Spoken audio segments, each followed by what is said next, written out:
camera. You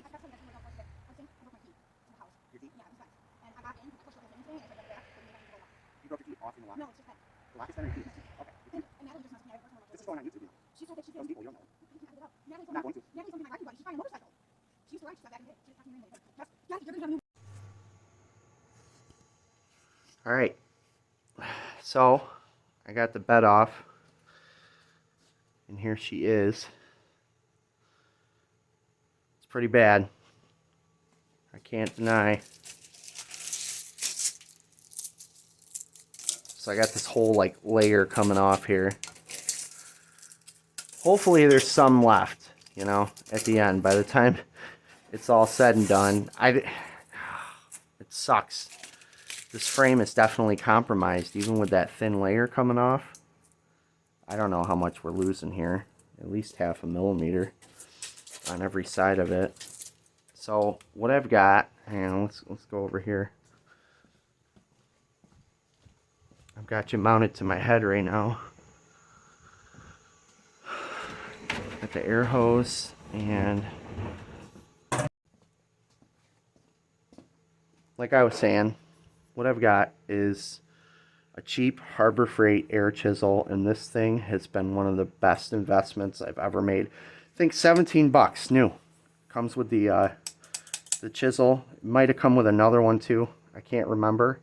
But this will be completely honest with me, and it will punch through in the really bad spots, which I want. And, you know, get all this scale off, this rust off, and reveal everything and tell me exactly what's left. This saves a ton of time. If you have a compressor and you're going to do your frame and it looks anything like this, I highly suggest you grab a cheap air chisel if you don't have one already. There's also another tool. It's an air chisel variant with a bunch of nails that come out of it. I forget exactly what it's called, but there's a, you know, special name for it, like nail set or something like that.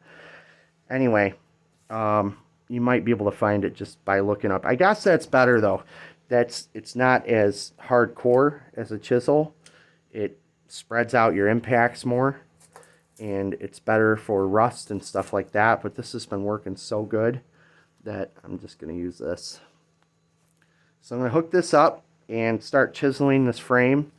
It's probably going to take a couple hours, and at the end we'll see what we have left and see where we're going to start welding.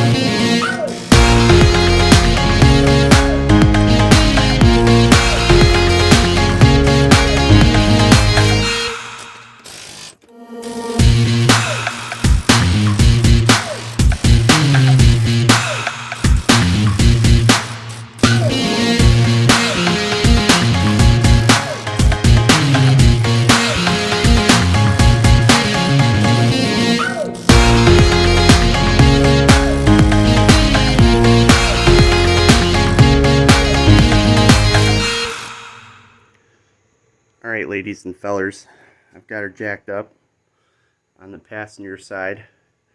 I've went through with the air chisel, and here it is, cheapie from Harbor Freight, and I've chiseled as much of this frame as possible, all the scale, the rust buildup, all that nonsense off of it, cleaned it up to the best of my ability. I've still got some more to do, but there's a huge pile. And the chisel blew through in one spot on this side so far, so we're going to take care of it. And that is, there she is. And that's why I like using the air chisel, because it's completely honest. You know, I want it to blow through in the bad areas and tell me exactly what's going on with this frame, because it's hard to see where the frame is compromised or might develop a hole if you have rust scale all over it. And then I've got another spot here. This bottom lip really thins out along here. See that? I hope you can see it. But anyway, it gets extremely thin on this side. I don't know if it was manufactured extra thin in this area, but I'm going to cut that out and replace it. And it's thin over on this side too, so I'm going to have to do that over here too. I'll have to move those lines out of the way, but it's very thin there, and I just don't like it. What I've done so far is I've chiseled the frame, I've prepped it to the best of my ability, just got all the large debris off of it, and I have the truck jacked up in 3 points.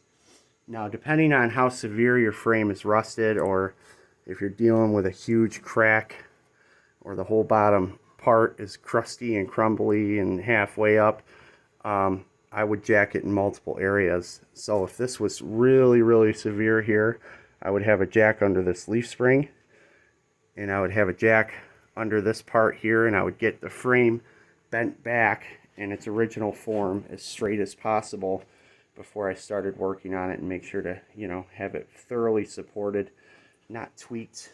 I have a jack stand under this back axle here, and I have a jack stand under the front axle there, and I have both tires 6.5 inches off the bottom, or off the ground from the bottom of the tire. I measured, it's roughly 6.5 inches. And then just for a little extra security, because I'm going to be cutting into the frame, I've got this jack in the middle here, putting a tiny amount of pressure on the frame. And to the best of my ability, this frame is as straight as I can get it. You know, it's not tweaked, it's not twisted at all right now, and that's very important because I'm going to be heating up this frame.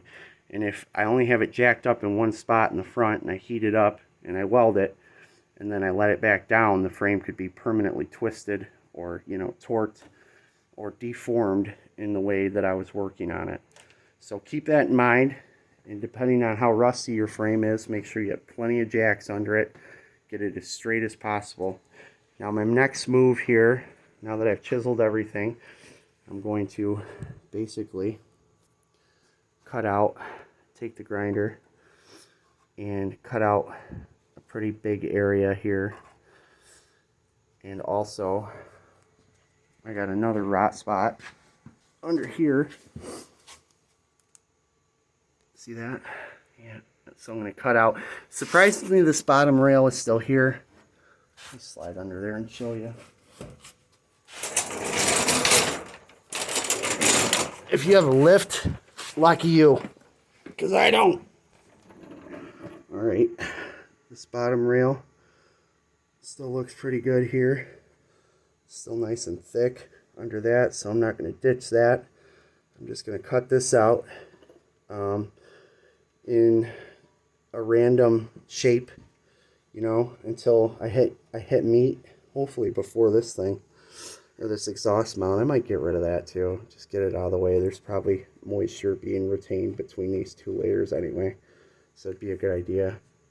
But yeah, I'm going to get an irregular shape, cut that out, cut that other part out, clean up all the metal around this really good, and we'll go from there.